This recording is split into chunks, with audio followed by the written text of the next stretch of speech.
world moves fast. Your workday? Even faster. Pitching products, drafting reports, analyzing data. Microsoft 365 Copilot is your AI assistant for work. Built into Word, Excel, PowerPoint, and other Microsoft 365 apps you use.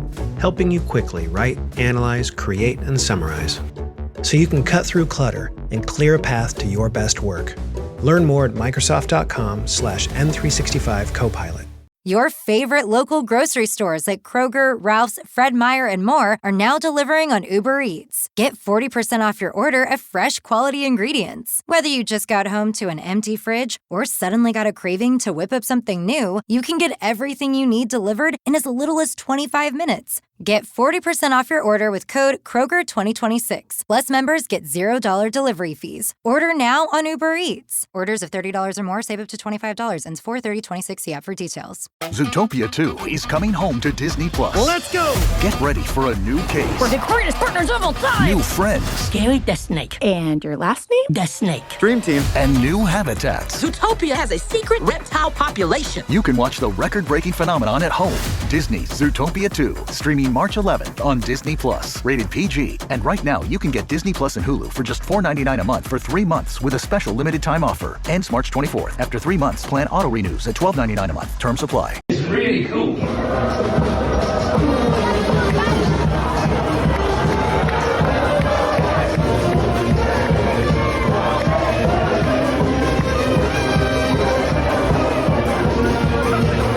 Bonjour, hello, and welcome to the Rosbiff Rugby Podcast, your one-stop shop for all things French rugby. Top 14, Pro de Nationale, the Champions and Challenge Cups, Les Bleus, the French national team in the Six Nations, of course the brilliant town cities, bars, restaurants, and everything else in between that makes the French rugby experience the thing we know and love. Rob, we got there. Delayed start. Third time lucky. Three times intros, 1 times laptop nearly out the window. How are you? Yeah, I'm right. You'd think this is, as you pointed out last week, this is a slightly special episode. You'd think after 100 weeks of doing this, you'd think that we might have cracked it, but no. Still work in progress, very much. Very much so. Yeah, 100 weeks. I think 100 episode weeks. It's a bit of a. Yeah, it's kind of the 100th episode because it's England-France coming up and it fits quite nicely, but also there's a bit of massaging of numbers in there, which I know is very much your forte. So something I'm sure you can cover if any of the auditors come in the Spotify comments. But how are you? Well, I saw you for at least the second half of the Scotland-France game the other day. Slightly, I dare say, very happy, but also slightly shell-shocked, perhaps, at what you'd seen. How have you been in your time reflecting on that since? Yeah, I think I've been all right. Today was a very, very Monday day. I had a not necessarily boozy one. Both days, actually. I feel like it was a weirdly heavy weekend, accidentally. How are you? You were out and about. I saw that you were doing being all sorts. Put to work on Sunday. Yeah, it was some lugging of a sort of what I'll describe as novelty, oversized terracotta pot that we managed to procure, which was an interesting afternoon. But we got some stuff in the garden. It was I guess an opportunity for some slightly more wholesome stuff after just drinking pints and watching rugby on the Saturday, which was more fun, it must be said.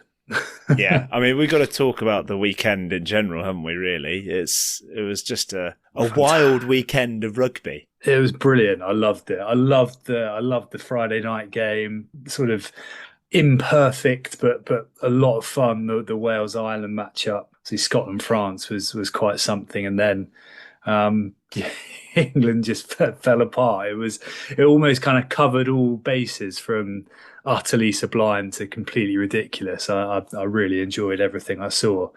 What were your kind of, maybe before we talk about the France game, what were your highlights? Well, I guess I'm just about to hit confirm bid on a Scotland shirt. I've been outbid. Okay. It closes in 44 seconds. It's a white and yellow away shirt from 2005 with the famous grouse on it. There's quite a few of them knocking around on eBay. yes, that's how I spent my Monday morning at work. I hope no one from work's listening. I feel like going over 50 though is a bit much. Anyway, There we go. Live updates from eBay there. Do you know what? We got to talk about it. We saw in the Pau versus Bordeaux game, we saw the best try a prop will ever score, only for 5 days later for it to be eclipsed. I genuinely thought I would never see a better prop try than Remy Seneca's, and it took me about 24 hours to come round to it, maybe slightly less than that. I begrudgingly recognise that the Rhys Carey try is better. It's phenomenal. It's a joke, isn't it? What I did enjoy, though, there were a lot of people getting stuck, like replying in the comments or replying to our various different tweets with some worldy prop tries. It has to be said. Yeah. There's some absolute crackers that I didn't know existed. And then there was an article about it in the Telegraph as well. There were some even better ones than that.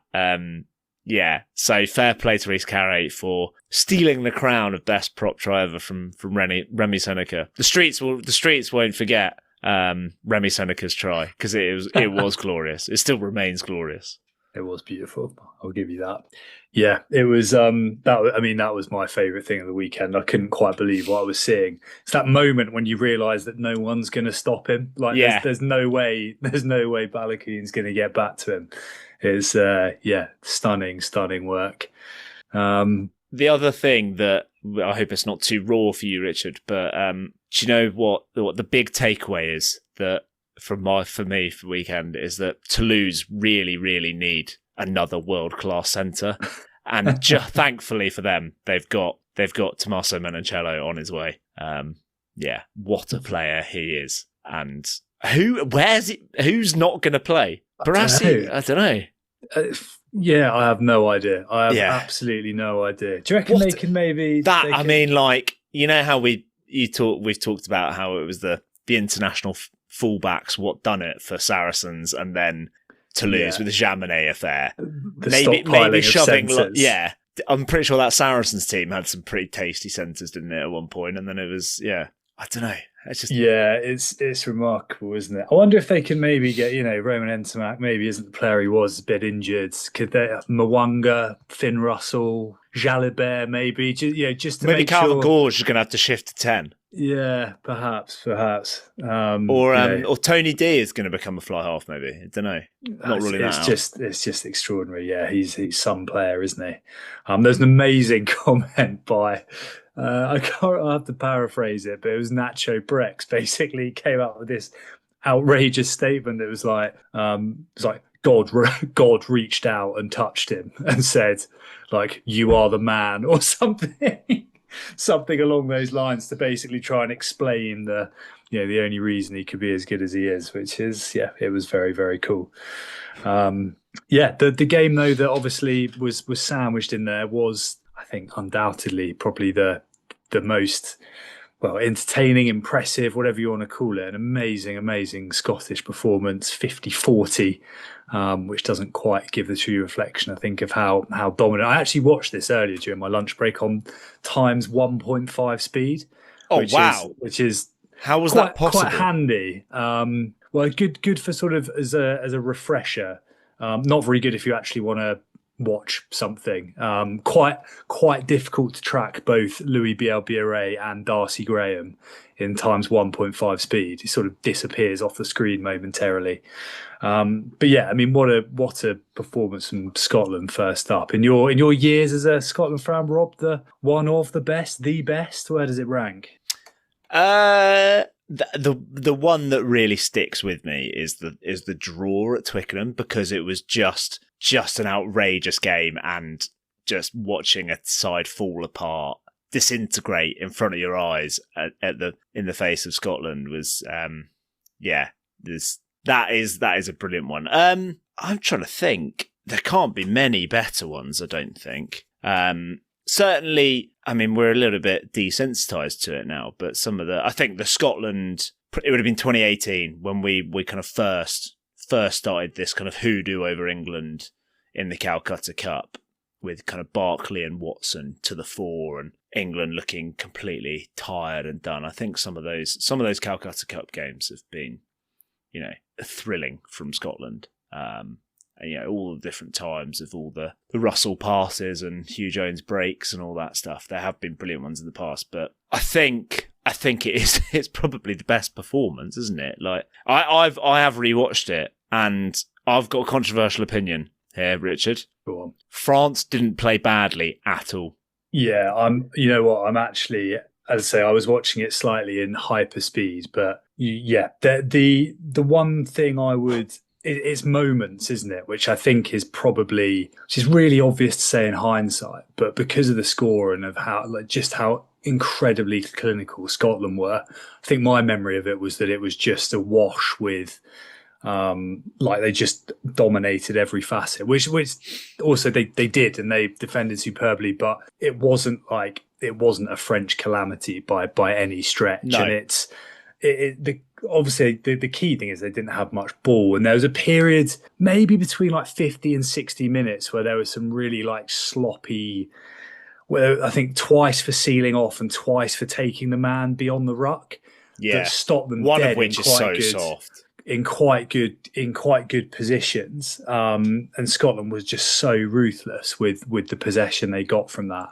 But yeah, I'm with you. I didn't quite see maybe the holes and the problems and this sort of systemic meltdown that I think was almost pictured afterwards. And that doesn't take anything away from Scotland. If anything, I think it talks to how brilliant they were.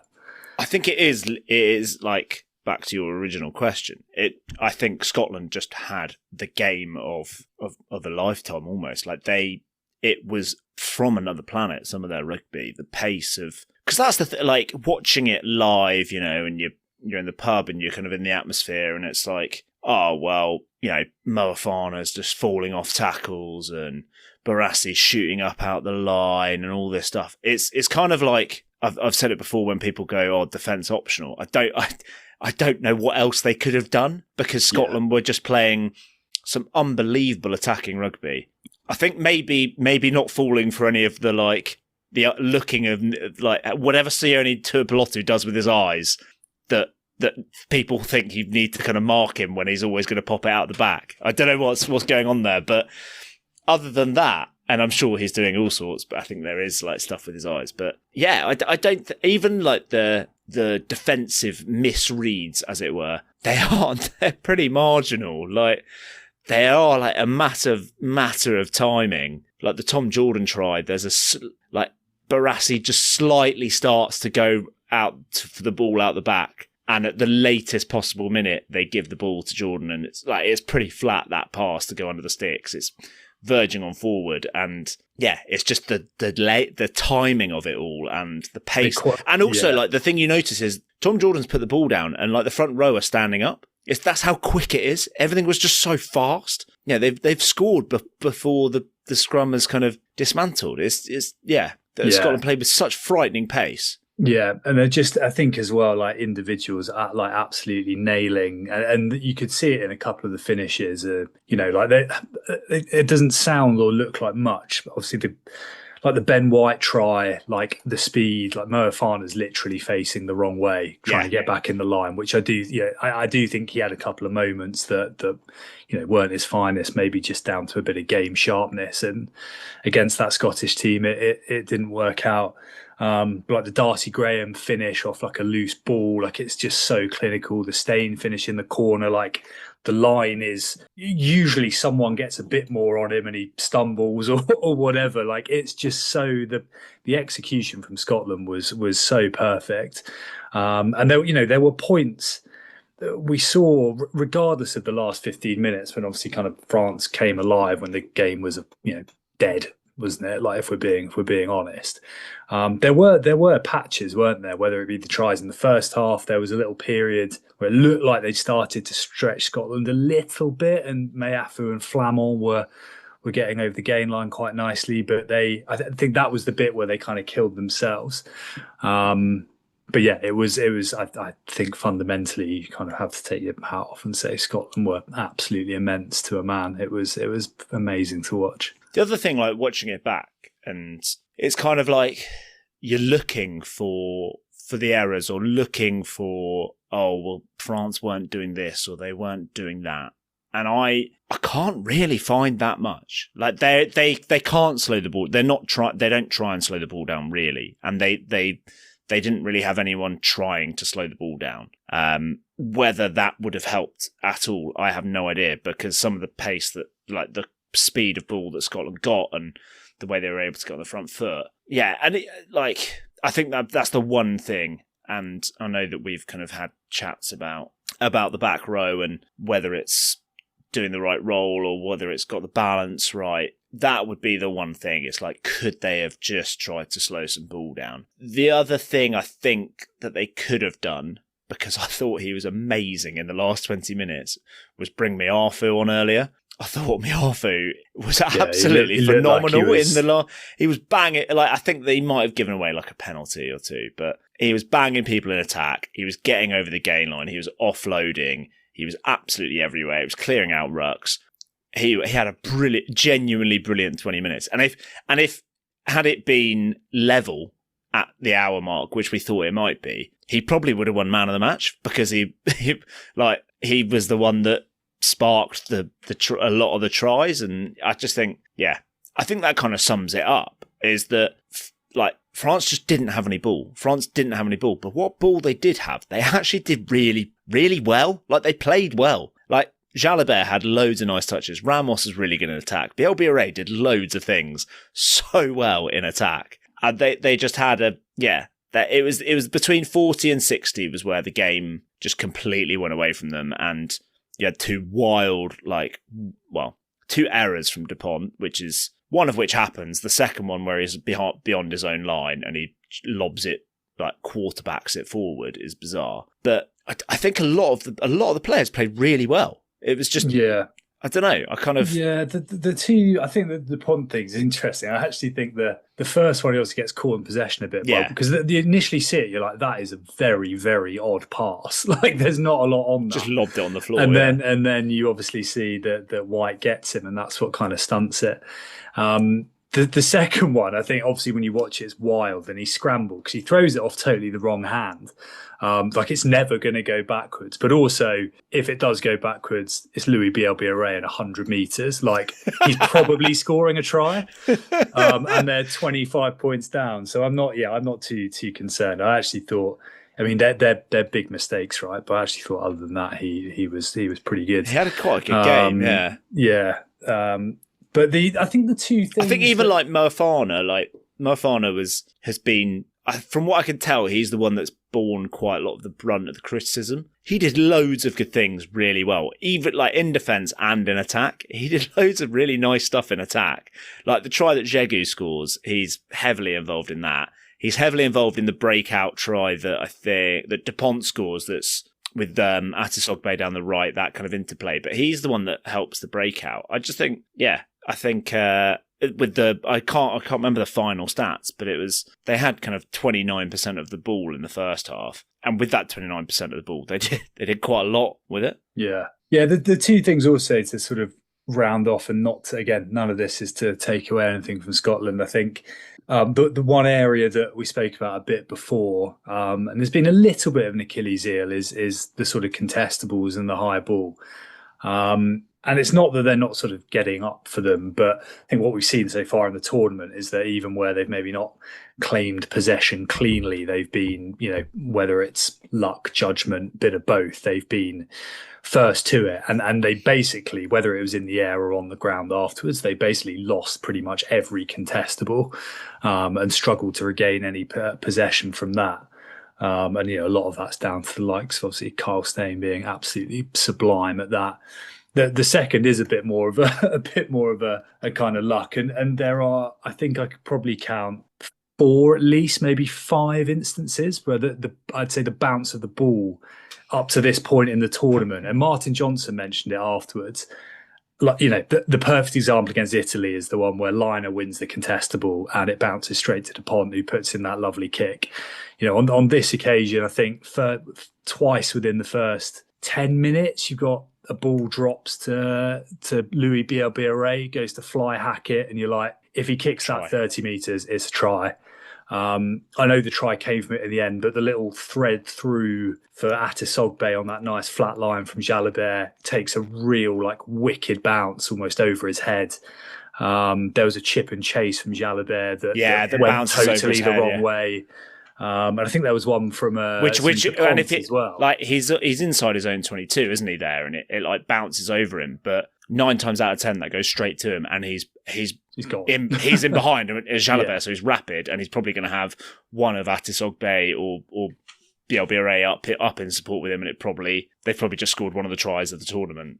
But it's more. It's like a proper freak bounce over his head, isn't it? It goes backwards. Yeah. It's just like one of those things where equally there's no reason at all why like the Louis BLBRA one should drop to his feet, or we've seen him so many times, and that one-on-one, he another day he drops it onto his foot a second quicker, gets outside Russell, whereas in this he stands his ground and it's no try. And it's again, it's testament to Scotland that they were the sort of scraps, if you want to call it that they had. But it's just interesting in a game of what looked like quite a big delta, and rightly so, that there were those little moments in there too. But it was a lot of fun to watch.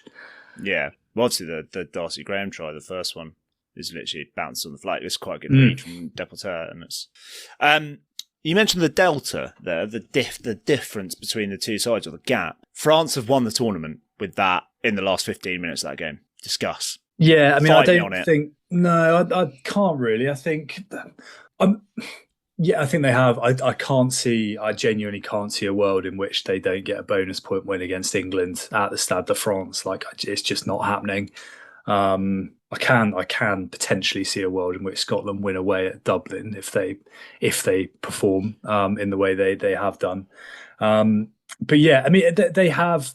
I still think it's a little bit almost. It's the points difference as well. It's the points difference. The points difference is so what is the points difference now? It's loads, but they went from 47-14 on 65 minutes to 50 points to 40. So they've scored 26 points in 15 minutes, which is a lot. That's a big swing because it's double effect, because it's going to be against Scotland. Yeah. I mean, the points difference. And it's like 70 points. 79-21. Yeah. And that's basically that swing there. Yeah.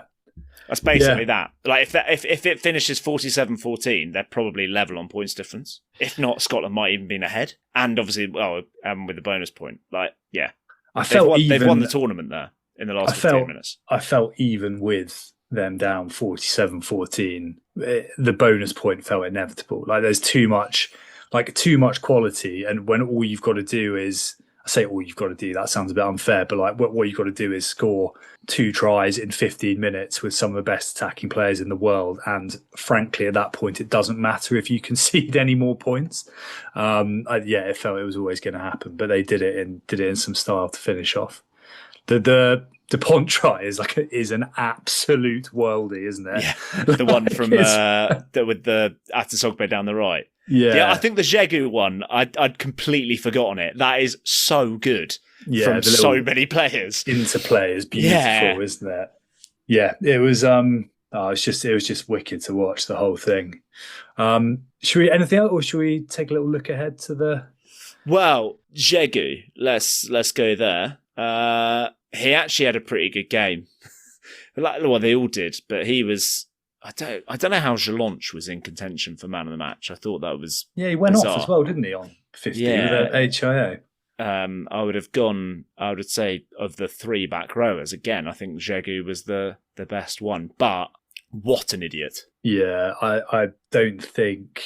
Yeah, I haven't seen the sped up motion, but I would say everything I have seen is pretty cut and dry. Whether not in a position to necessarily infer intent, but it is at best ridiculously clumsy and persistent, and I would assume a fairly decent ban for, was it Ashman making contact with Ewan Ashman's eyes and face? I haven't got a huge amount of sympathy. It looked utterly avoidable. I think he has pleaded guilty, but there's some chat that the maximum suspension is 208 weeks. That's 4 years. Yeah, I mean, I can see what that is. What did Etzebeth get? It was like 16 reduced 6 to 12, months, wasn't it? wasn't it? Yeah. But it's like he goes for the ball, and then when he realised, like the initial action is for the ball, and then he stumbles across Ashman's face and just goes,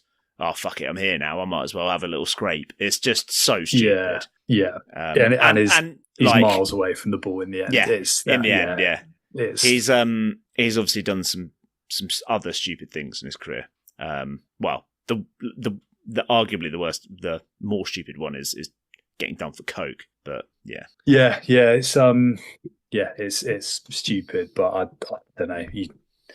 Cliche, but you don't want to see it because it is just about the worst thing you can do, right? Is grubby, scrape at someone's eyes. So I assume he will not be playing for some time. Which, yeah. So moving ahead to next week, he has been for me across the tournament their best back row. So, but there will be a change. I think it will just be Nucci coming in. Yeah, is what people are saying. I think.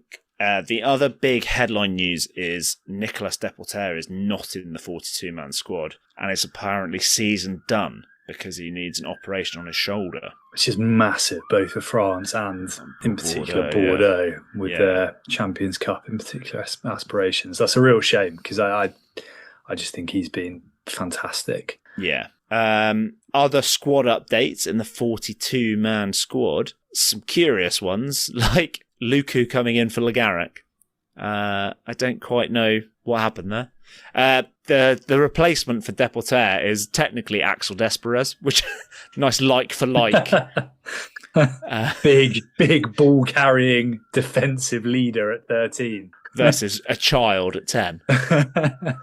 Amazing. And no Paul Boudon. He's kind of gone. So Oredu is back after injury, and there's talk that he could come in. And then Zagur came in for Rumat. So it's kind of a bit of rotation at the bottom end of the squad. What the other thing that caught my eye was Fabien Brobery is in there. So there was rumours about him. He dislocated his finger and wasn't going to play in the rest of the tournament. I wonder if they've retained him because with Deporter going, they kind of think they maybe do need Brobery. And I would bring him back in. Yeah, I think I would. I don't quite know how to do it though, because I don't massively want to throw the baby out with the bathwater and bin off Murfana, because Murfana has been fantastic and actually played relatively well. It was just some real bad connection in defence with Deporter, which is strange, but also with him and Barassi were all over the place as a duo. Yeah, I don't know which way I'd go. I think if Brobery's fit, also there is Gaultier once or twice, isn't he? He's dropped a player who has carried the can a little bit for a poor performance, like Penaud against England at Twickenham last year. He got dropped, didn't he? Literally for a game, and then came back in, sort of rotated with Atasogbe. I really like Chalobert got dropped, didn't he? Chalobert also did, yeah. Although I guess he'd come in, hadn't he, to replace Entermac when he got banned against Wales.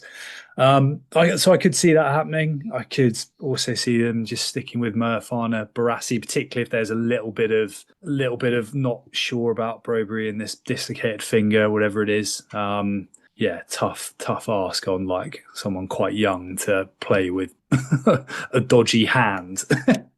I did see a little reel on Instagram today that was, the caption was FBB and Gaetan watching the Scotland game, and it was like basically two blokes, like two old blokes pretending to be these, and there was no like dress up or anything, but they just opened up a bottle of beer and like clinked bottles, and it was like see you next Saturday against the Anglais. It was like fantastic, which I quite liked. I think they've got to try and find a combination, haven't they? Like they've got all this talent. I wonder if they do revert to the Po boys, because it worked defensively. Like it worked really well defensively. I know they didn't play well. They played against Menoncello. They didn't play against Brex and Menoncello, but they still played Menoncello, who has torn everyone else up. So and they largely kept him quiet, apart from the odd bit here and there. We'll see. Don't know. What would you do with the back row and the pack? Well, because the other thing I was really looking out for was like, Guillard and Olivon, like it didn't work, and I thought they both played pretty well. I thought Guillard was quite good. They're a little bit, maybe just didn't quite have the impact and the carry they've had in the past. They didn't get the chance. I think no one had the ball. No one for France had the ball. Yeah, but in the first half, I think they were a little bit off, but also we're talking like from the incredible standards that were set to that point. I think. I don't know if I'd go back to Meafu, the games he's played in amongst that lot has looked the most influential, and therefore in a game for the championship, I think you have to start him. I think Olivon, maybe keep Olivon in for a little bit more mobility, with not that Nucci isn't, but obviously Jegu is the most, certainly of that three that have started, has been, he's like the most agile, isn't he? He covers the most ground. And therefore maybe you start him with Flamon on the bench, and Flamon and Guillard, I'd probably go that. I was surprised to see if he'd been in the wider squad, which I'll be honest, I hadn't realised he got called up last week. The guy I'd bring in on the bench in the back row would have been Boudon. Like he was first choice not that long ago, and it had been probably the most impressive of France's back row. He was great in last Six Nations, was pretty good when he played in the autumn.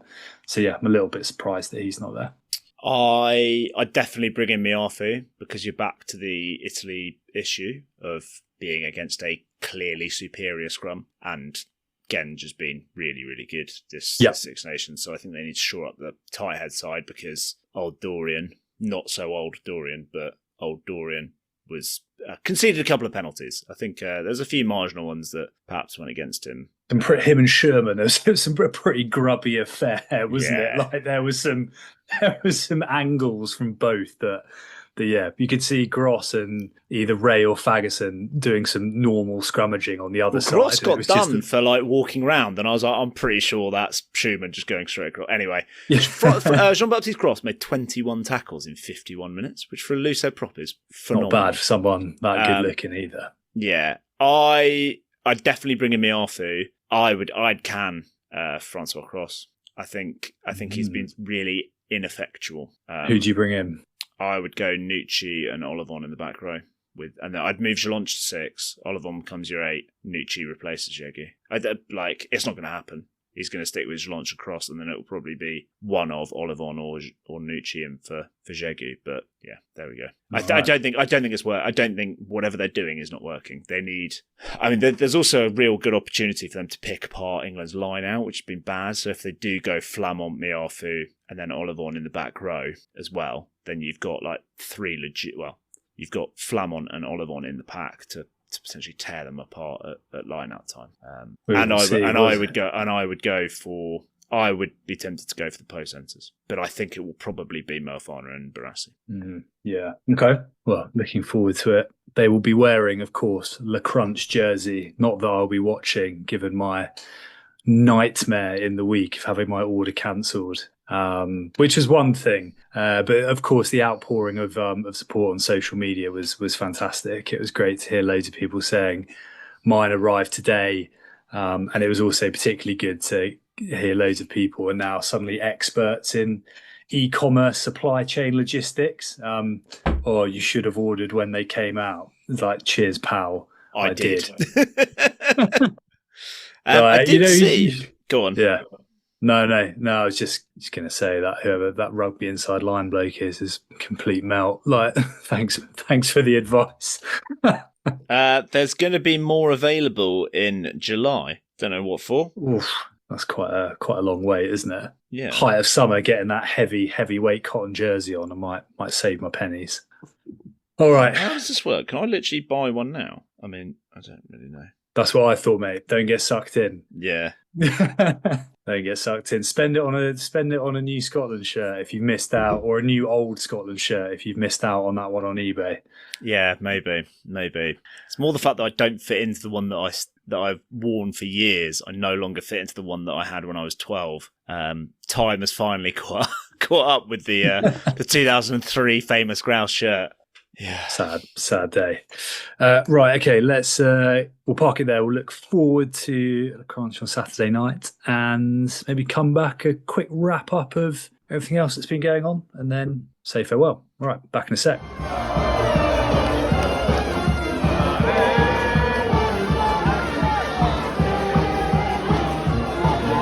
LinkedIn is pretty great at a lot of things, like helping you tap into the latest trends and insights in your field. We cannot stop your coworker from tapping her pencil. LinkedIn can help you find new jobs that align with your career goals. We cannot help you find the source of that weird smell in the office fridge. Ew. And while we can't stop your coworkers from bringing their hobbies into the office, LinkedIn can help you bring your career to the next level. LinkedIn is the network that works for you. Okay, Rob, we haven't touched on Nationale too much for a couple of weeks. I think, did we discuss Niort last week, which we did not, no. Slightly sad news. So obviously the week before, or a couple of weeks before, it's confirmed that Tarbes, as the fate that befell Carcaran here, Blognac not so long ago, went bankrupt, and then seemingly, certainly to myself, a little bit out of the blue, Niort, who'd had an amazing first season back in Nationale, or in Nationale, I think for the first time in the third tier, have filed for bankruptcy as well, almost like a fortnight or within a fortnight. There are questions, I think, as well over Bourg-en-Bresse potentially, which is a real shame because it's a fantastic league. It's a huge sell and indictment of the quality and depth of French rugby that there are 3 professional tiers, but that's 4 clubs in the space of 4 seasons and 2 in a year that have gone be in the space of 3 seasons. It's not long ago. So yeah, real shame because Niort, well, one for everyone involved at Niort, but also they added so much from a rugby perspective. We're sitting 8th in the league, above Bourgoin, above Rouen, or alongside Rouen, and some really established teams who've played in Pro Day there very recently. So, yeah, sad, not real shame. But they're still playing fixtures, are they not? Oh no, that was cancelled. Ironically, they played that was a game against Tarbes, so we don't. But it's due to, in theory, it looks like they're due to play away at Chambéry on March 20th. They haven't fully filed for bankruptcy in the same way that Tarbes legitimately filed for bankruptcy. My understanding, though, is that it is imminent, effectively, done. Yeah, which is a real shame. It's because we'll do some more digging on it, and I do want to investigate this properly. But the long and short of it is, you've got teams that are trying to compete with Pro de Deux and be ready for Pro de Deux, which is, fully televised to all intents and purposes. It's got a TV deal that's combined with the top 14. There's all that sort of exposure, with the TV audiences and the TV exposure, you get more sponsorship opportunities, etc. And we also know we're all very well versed in the international players in Pro de Deux. You've got teams trying to compete with that and get ready for that level with basically none of the revenue because the sponsorship opportunities are less, and there's no TV deal, or it's nowhere near what they've got in. It's kind of like the difference between the Prem and the Champ is the kind of difference in TV deal, just completely it's almost non-existent. And you've got national travel, which in a country the size of France, and Nationale is it's like the full length and breadth of France, basically. Nice to Rouen is a decent trip. Rennes, Rouen, Lille, and then you've also got Nice. You've got Tarbes, basically in Spain. It is the full length and breadth of the country. Trying to sustain that with very little revenue is tough. And like a good example on the sponsorship, Blognac were the third biggest club in Toulouse, where unsurprisingly all of the sponsorship is going to Toulouse, and then Colomiers do well to sweep up anything else. So it's no wonder there's not local businesses flooding into, and that was quite specific to Blognac and their geography. But yeah, that's the long and short of it. We will I'm going to do some more digging, and I'm going to come up with some solutions that definitely won't be feasible or solve anything. But yeah, there we go. Well, look forward to it. In the league itself, it's feels like it's a little bit of a case of waiting for the barrage now. The top six are, I think the gap between 6th and 7th is 17 points between Chambéry and Rouen, I think it is. So, yeah, lots to play for eventually, but looking a little bit of a split league for now. And I have no idea what will happen to relegation, particularly if another team goes. I guess we'll keep an eye out for that. Yeah, because as things stand, Morecambe Barral are 10 adrift with a game in hand. I think they've still got to play. Yep. There was that game that was cancelled, wasn't there? Oh, which was against Tarbes, so that's gone now. But yeah, especially if Bourg-en-Bresse. I think Bourg-en-Bresse are like voluntarily going to relegate themselves or something. I think that was the chat. It was So we'll find out. We'll report back next week. Yeah. Rob, in the meantime, you are wearing, I'd forgotten you had that bit of kit, the Brive hoodie. Well, this was actually in support of Gregor. I've got my cast shirt underneath. I've got Brive on top. I'm supporting Gregor. And you're trying to buy a famous grouse shirt on the side. Yeah. Cover all And I've got bases. my Poe hat on to support the return of Brobery and Garton if and when it comes.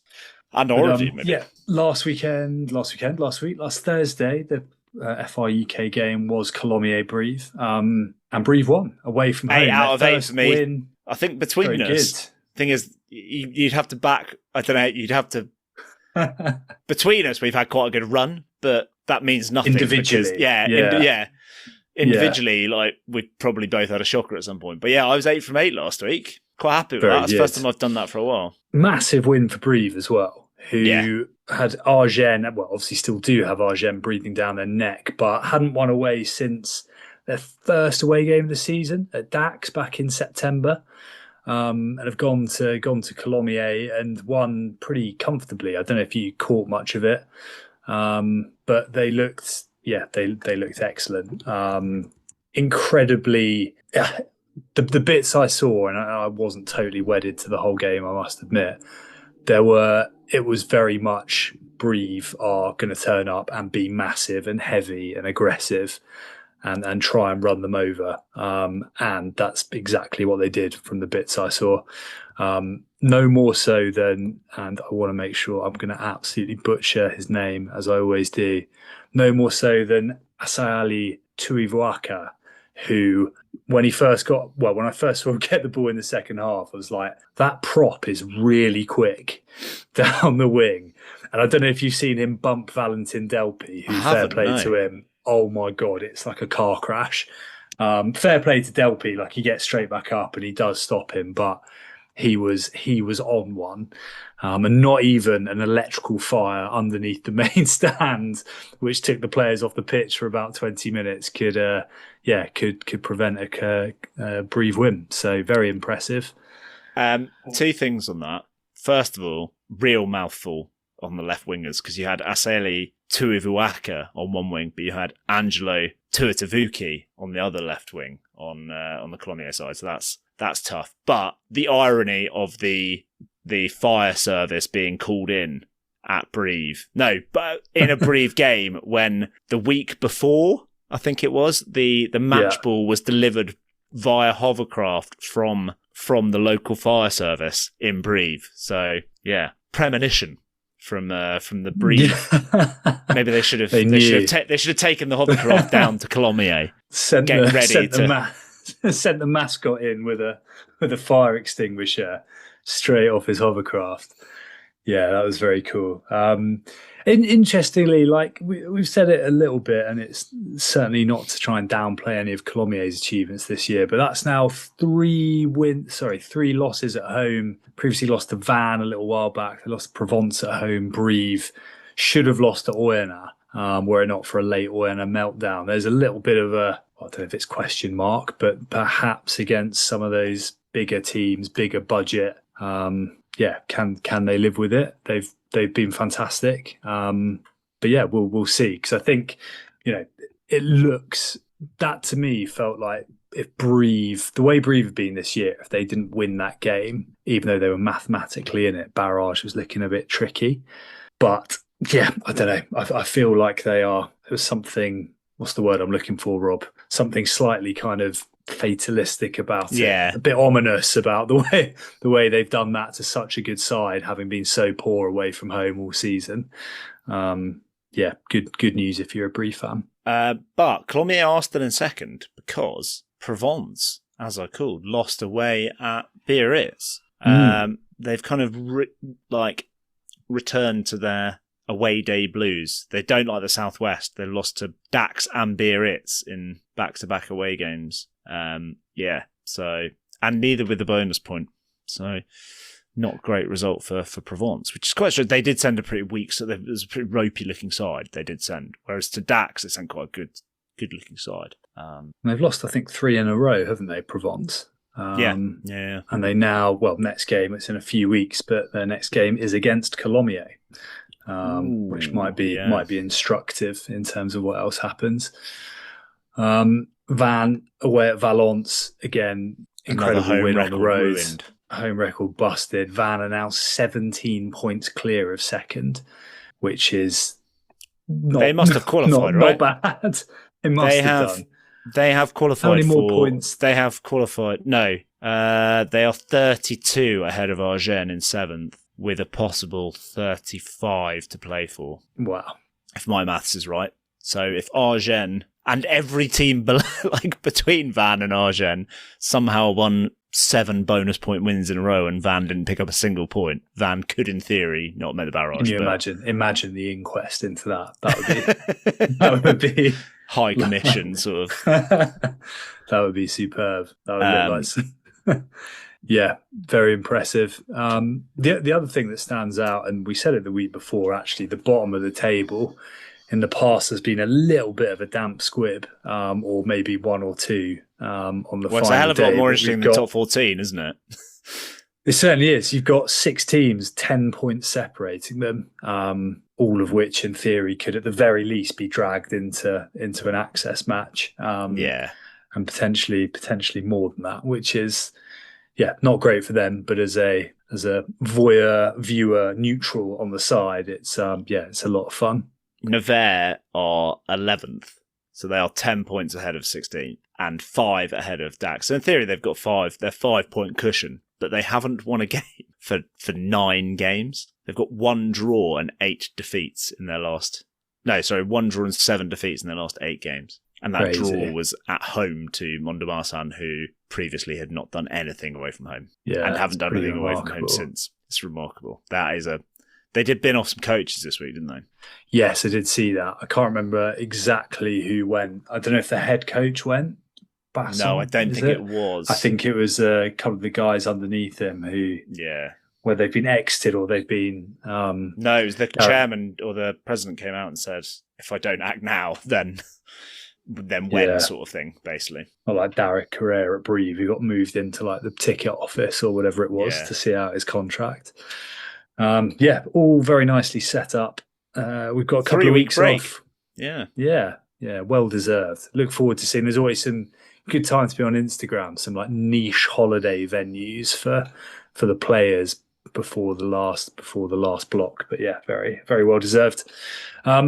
Rob, anything else on Pro Day Dirt, or shall we wrap up with a couple of Petit-Fours?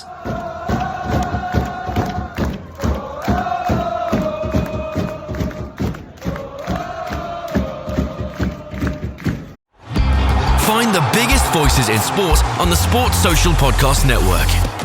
Check out The Paddock and the Pavilion, the only podcast covering horse racing and cricket. With me, Stephen Wallace. My aim is to bring you inspiring stories across 2 sports, inside the paddock and the pavilion. And over the next couple of weeks, I've got several episodes based around the Cheltenham Festival to keep you enthralled. So if you enjoy thoughtful conversations, sporting insight, and stories you won't hear anywhere else, search for The Paddock and the Pavilion wherever you get your podcasts. Sports Social Podcast Network. The first thing I saw, actually, which was really lovely, related to the France-Scotland game, was, don't know his last name, he's only like 3, but young Maximin met his hero, Louis Bielbiarré, getting off the coach at Murrayfield. Full regalia, obviously the Canterbury red scrum cap. Very, very nice moment. very heartwarming before they got absolutely belted in Edinburgh. I've got a Louis Bielbiere Petit-Fours here. Oh yeah. I'll be honest, I don't quite fully understand it, but it's something I've seen on TikTok. It's the Louis Bielbiere Dream Track with Mossiman, who I believe is probably a DJ in France. And I think this Dream Track is you basically just throw all of your ideas at Mossiman and he puts together a track. Now, Bielbiere's Dream Track featured all sorts. It had like the Allez UBB, it had like the Sha-la-la-la-la. It also had a key feature of it that he wanted in there was what I think is quite like a slightly infamous press conference from his time at UBB of Christophe Urios talking about merguez on a barbecue. And they're so like this track that this DJ has put together it's quite good. It like puts together like all this random stuff that has come out of Louis Bielbiere and randomly interweaves the like this Christophe Urios like speaking over the top of it, talking about merguez. Wow. I know exactly what I'm doing when this finishes in 5 minutes' time. That is incredible. Yeah, I'm here for that. I can't remember what else. I can send you the link to the TikTok. Quentin Mossiman. He's Swiss, apparently. Oh, is he? Well, I guess he speaks French then if he's Swiss. You'd think so. Very good. Oh, yeah. Get that up on the socials, Rob. That's exactly the sort of thing we want to see more of. The only two other bits I've got are a club, and this I was really struggling on the pronunciation, Chatagnerie-Salé. I have no idea where it is, but on Rugby Amateur, I don't know if you remember, there was a fantastic clip last year of a team playing cards in the back of the bus. Yeah. This season, not quite as good. They've got the tackle pads out as their sort of table to gamble round, but it's not quite as good as the ripped off changing room door that whichever team it was were using last season. So yeah, a little bit of work to do. And then the only other thing, which is quite interesting and looks like it's going to be ruffling multiple feathers and be actually quite important in some local elections, are proposed plans from, I think, is it Bernard Lemaitre, the Toulon president, who has this week or last week unveiled some very grandiose looking plans for a new stadium somewhere in Toulon, which looks quite cool, but is also, I think they need to find 200 million euros and no one's decided where that's going to come from yet. And it's expected to be a big thing in the municipal elections, which I think take place. Which is the thing that Boujalal is running for, isn't it? Boujalal, there's another guy as well. There's a former player who I think might have some pretty fruity views. I can't remember his name. I think he's a populist, shall we say? But yeah, we'll look that up. But yeah. Toulon, the Mayol, or the potential new Mayol, will be front and centre of those elections, like in any good sort of kleptocracy. We'll see. The only other thing, and winding it back to the start, and also looking ahead to next week, I saw on Twitter, it was a rugby correspondent, I think, had an interview with Ian Holloway, so the former Blackpool, I don't know where he is now. He's still in management, but a football manager. Talking about how a team that he used to be at, which I assume was Wycombe Wanderers, shared a training ground with Wasps, and talking about Sean, the lunatic that was Sean Edwards. He used to butter rolls with his fingers. Presumably now he's been in France, he just does it. It's more butter, so it's with a hand. It's like a full fist of butter onto a bread roll. It in. But yeah, nice little look ahead of Le Crunch. Maybe everyone should butter their rolls with their fingers this week in honour of Sean Edwards. I'm sure he's a very angry man this week. I imagine some rolls have had it this week. Taking a bit of a pounding. Ian Holloway Swindon apparently now. Yes, I did know that. There we go. Right. Six Nations final round, Super Saturday. Le Crunch is finally here. Rob, you can follow us where? Subscribe on YouTube, but we are at Rosby's Rugby on Instagram, TikTok, X, Blue Sky. We should say that we're going to do our Paris recommendations. We've completely neglected to say that. We are going to do keep an eye out. Some recommendations for Paris, which will be some nice photos. And if you want more, then slide into the DMs because we have loads. So if you want something specific, we will do our best to answer. But yeah, we'll stick up some favourite places on Instagram. Given being fortunate enough to go to Paris a few times in the last couple of years, I'd say like they're actually quite good. It's not just us trying to shoehorn in like an Irish pub and dress it up, which I've definitely done in the past. Be like, oh, the atmosphere is great and the Kilkenny Red is passable. No, there's some genuinely good restaurants. So yeah, keep an eye out. Email us, rosbiffrugby@gmail.com. Otherwise, enjoy the rugby. Rob, I will speak to you in the week, I'm sure. I've been Richard, that's been Rob. We've been the Rosbiff Rugby Podcast. Au revoir. Au revoir.